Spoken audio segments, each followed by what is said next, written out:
स्वागत है आपका इस बुलेटिन में। कानपुर से खबर, जहां पर लगातार कोरोना पॉजिटिव केसों की संख्या में इजाफा देखने को मिल रहा है। हॉटस्पॉट भी बढ़कर अब 16 हो चुके हैं। प्रशासन ने जमातियों की धरपकड़ तेज कर दी है। अब डीआईजी कानपुर ने जमाती की सूचना देने वाले को 10,000 रुपए देने का इनाम भी रखा है। साथ ही यह भी कहा गया है कि जमातियों की सूचना देने वाले का नाम गोपनीय रखा जाएगा।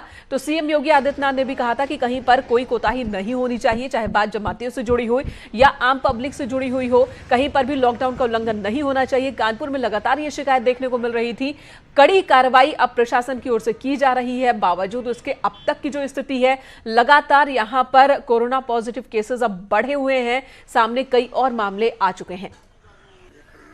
ये मैं सभी नगरवासियों से कहना चाह रहा हूं कि ये अपना भी सहयोग करें, समाज का सहयोग करें, शहर का सहयोग करें कि जो भी जमाती अपने बीच में अगर कोई ऐसा व्यक्ति है कि जो पॉजिटिव आने की संभावना है और उसका संपर्क रहा जमातियों से, या जो भी सिम्टोमेटिक ऐसे जो 3 लक्षण हैं जो उनको दिखाई पड़ते हैं, तो उनकी सूचना तत्काल पुलिस को दें।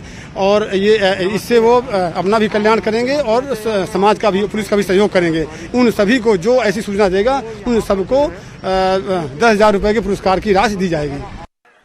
तो जो जानकारी देगा, सूचना देगा, वो खुद की सुरक्षा, अपने परिवार की सुरक्षा के साथ ही समाज की सुरक्षा में योगदान देगा, ये कहना है और पुलिस का। और साथ ही इनाम का ऐलान भी किया गया है डीआईजी की ओर से कि जो भी जमातियों के बारे में, खासकर उन लोगों के बारे में जानकारी देगा जो कि दिल्ली के निजामुद्दीन में मरकज में शामिल हुए थे या फिर कहीं और से यात्रा करके लौटे हैं और जो छिपे हुए हैं, जिनमें कोरोना का संक्रमण का खतरा है, उनकी जानकारी जो भी देगा उन्हें इनाम दिया जाएगा। उनका नाम भी गोपनीय रखा जाएगा। अमित गंजू हमारे साथ है।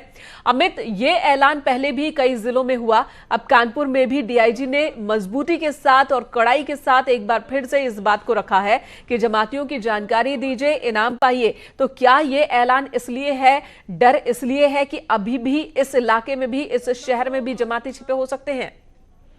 देखिए, मैं आपको बताना चाहूंगा कि कानपुर में जिस प्रकार से हॉटस्पॉट, रेड जोन और बफर जोन बनाने के बाद भी दिन प्रतिदिन जिस तरह की संख्या बढ़ रही है, प्रशासनिक अधिकारियों के लिए कहीं ना कहीं ये परेशानी का सबब बनते जा रहे हैं। जमातिये या उनके संपर्क में आए लोग अभी भी वो घरों में छुपे पड़े हैं। जैसे 3 थाना क्षेत्र में हुआ, फिर 7 में हुआ, फिर 10 में हुआ, अभी बढ़ के 13 थाना क्षेत्रों में बढ़ चुका है। यानी दायरा इसका बढ़ता जा रहा है। इसलिए पुलिस के अधिकारियों ने एक और लोगों से ये निवेदन किया है कि आपके आस पड़ोस यदि कोई ऐसा व्यक्ति है तो तुरंत पुलिस को सूचना दें, उसका नाम रखा जाएगा। एक हेल्पलाइन नंबर भी जारी किया है और इसके अलावा 150 से ज्यादा मुखबरों को लगाया गया और 230 उन लोगों को लगाया गया जो पूर्व में कभी थाना अध्यक्षों के लिए मुखबरी करते थे। अमित, एक सवाल बहुत छोटे में जवाब चाहूंगी कि ये जो इनाम का ऐलान है, ये सिर्फ जमातियों की जानकारी देने पर है या फिर उनके संपर्क में जो दूसरे लोग आए हैं उनके बारे में भी जानकारी देने, या जो विदेशों से कोई दूसरे लोग भी आए हैं और जो घर में छिपकर बैठे? ऐसे केसेस भी देखने को मिले हैं, जो विदेशों से आए लोग और जो प्रशासन के सामने नहीं आए,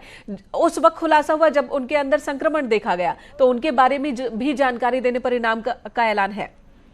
ये तीनों स्टेजेस के लिए है, जमातियों के लिए भी, उनके संपर्क में आने के लिए, और जो अपने इस ऐब को, अपनी इस बीमारी को, अपने इस स्वास्थ्य संबंधी बातों को छुपा रहे हैं, उन सब के लिए ये इनाम की घोषणा की गई है ताकि ये चीजें निकल के सामने आए और प्रॉपर इलाज मिल सके और ये संक्रमण और आगे ना फैले। बिल्कुल अमित, धन्यवाद इस वक्त पूरी जानकारी देने के लिए। तो बड़ी बात यह है कि आपके आस पड़ोस अगर कोई भी ऐसा संदिग्ध शख्स है जिसने विदेश की यात्रा की हो, जिसने अपनी जानकारी नहीं दी है, जो होम क्वारंटीन के नियमों का पालन नहीं कर रहा है, जो मेडिकल टीम से मदद नहीं ले रहा है, उसके बारे में भी अगर आप जानकारी देते हैं कानपुर में, तो आपको इनाम प्रशासन की ओर से दिया जाएगा। इधर बद्रीनाथ, केदारनाथ के रावल क्वारंटीन किए गए हैं। केदारनाथ के रावल भीमाशंकर लिंग उखीमठ में क्वारंटीन है। बद्रीनाथ रावल ईश्वरी प्रसाद नंबूदरी ऋषिकेश में इस वक्त मौजूद हैं, वहीं पर उन्हें क्वारंटीन में रखा गया है। केरल और महाराष्ट्र की यात्रा से ये दोनों यहां पर आए हैं। बद्रीनाथ और केदारनाथ के कपाट खोले जाने हैं और ऐसे में इन दोनों ही रावल का मौजूद होना बहुत जरूरी। परंपरा के मुताबिक ये रावल ही बद्रीनाथ और केदारनाथ के कपाट खोलते हैं। अब जबकि ये पहुंच चुके हैं उत्तराखंड, तो पहले इन्हें 14 दिनों के लिए क्वारंटीन किया गया है।